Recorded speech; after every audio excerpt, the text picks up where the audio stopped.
নমস্কার, বঙ্কিচন্দ্র রূপালীতে আপনাদের সবাইকে স্বাগত জানাই। আজ আমি বানাবো বেগুনের একদম নতুন একটি পদ। এটা যদি আপনি বানান গরম গরম ভাতের সাথে বা রুটির সাথে একবার যদি খান বানিয়ে, তাহলে কিন্তু আপনার অন্য আর কোনো তরকারির প্রয়োজন পড়বে না। এই একটা তরকারি দিয়ে আপনার সমস্ত ভাত বা রুটি খাওয়া হয়ে যাবে। এটা বানানো কিন্তু খুব সহজ আর খুব তাড়াতাড়ি হয়েও যায়।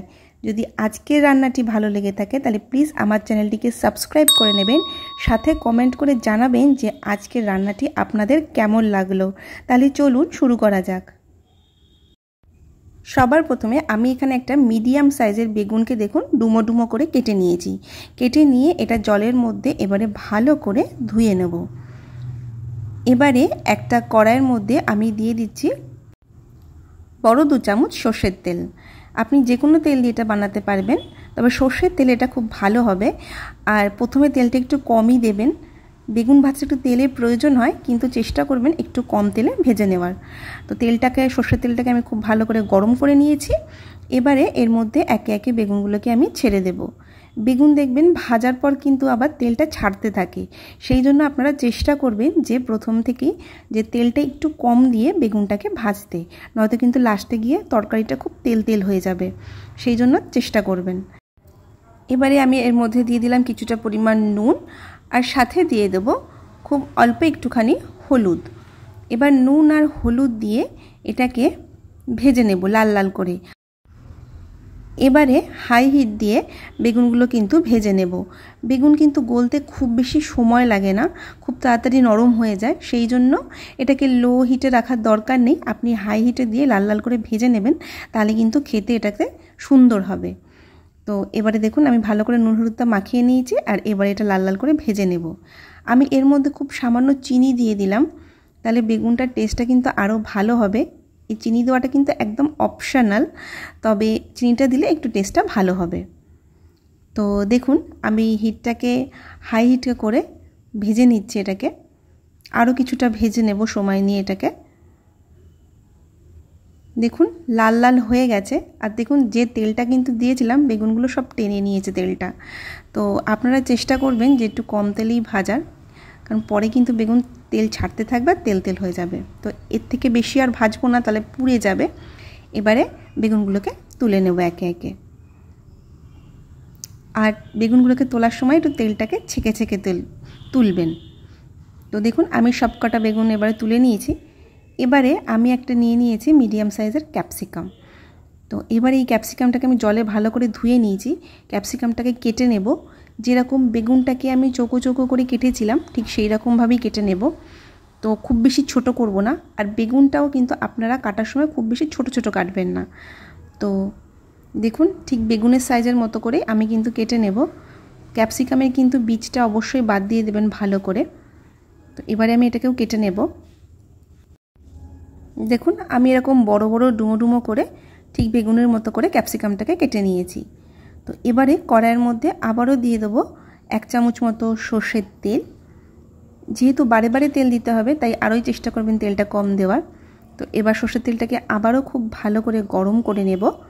সর্ষের তেল খুব ভালো করে গরম না করলে না একটা কাঁচা কাঁচা গন্ধ বেরোয়, সর্ষের তেল দিয়ে একটা গন্ধ বেরোয়। তো সেই জন্য তেলটাকে খুব ভালো করে গরম করে নেবেন। তো তেলটা গরম হয়ে গেছে, এবারে এর মধ্যে আমি ক্যাপসিকামগুলো দিয়ে দেবো। এবার সাথে দিয়ে দেবো খুব সামান্য পরিমাণ নুন, আর দিয়ে দেবো খুব সামান্য পরিমাণে হলুদ। তো দিয়ে এটাকেও কিন্তু হাই হিটে ভেজে নেব। ক্যাপসিকামকে খুব বেশি ভাজার দরকার নেই, হালকা হালকা একটা রং আসা অবধি ক্যাপসিকামটাকে ভেজে নেব।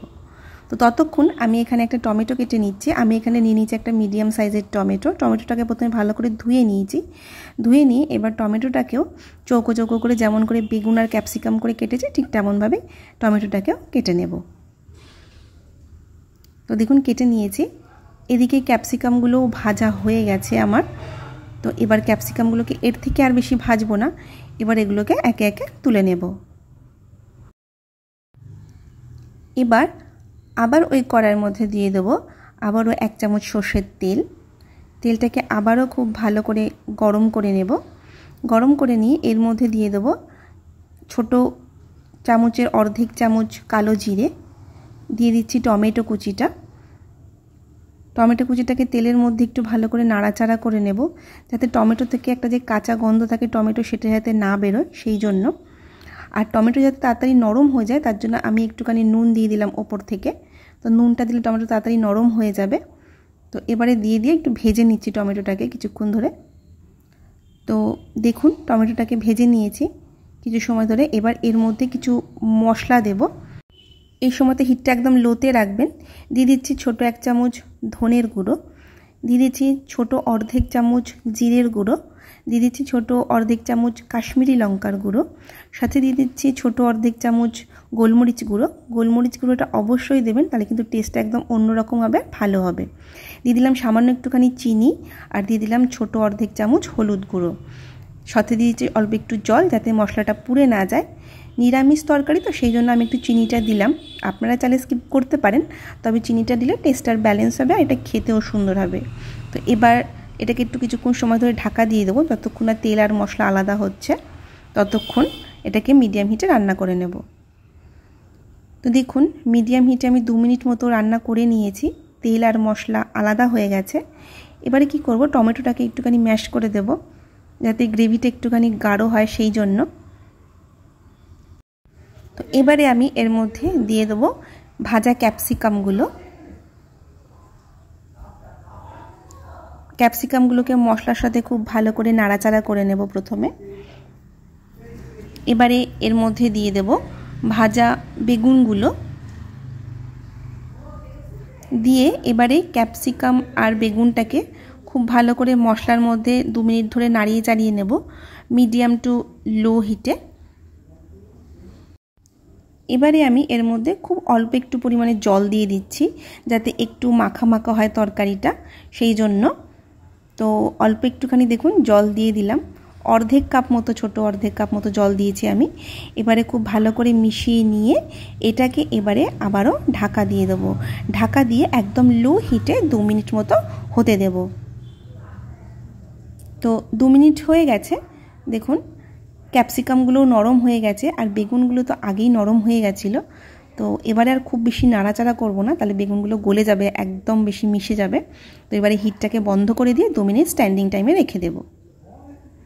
তো 2 মিনিট পর আমি সার্ভ করছি। এটাকে আপনি গরম গরম ভাত বা রুটি যেটার সাথেই খান না কেন ভীষণই ভালো লাগবে। এই একটা তরকারি দিয়ে আপনার সব খাওয়া হয়ে যাবে। বাড়িতে অবশ্যই একবার বানাবেন, আর যদি ভালো লেগে থাকে তাহলে আমার চ্যানেলটিকে সাবস্ক্রাইব করে নেবেন, আর আমাকে কমেন্টে জানাতে একেবারেই ভুলবেন না যে আপনাদের কেমন লাগলো, আর ভালো লাগলে শেয়ারও করবেন সকলের সাথে। সকলকে ধন্যবাদ আমার এই রান্নাটি পুরো দেখার জন্য।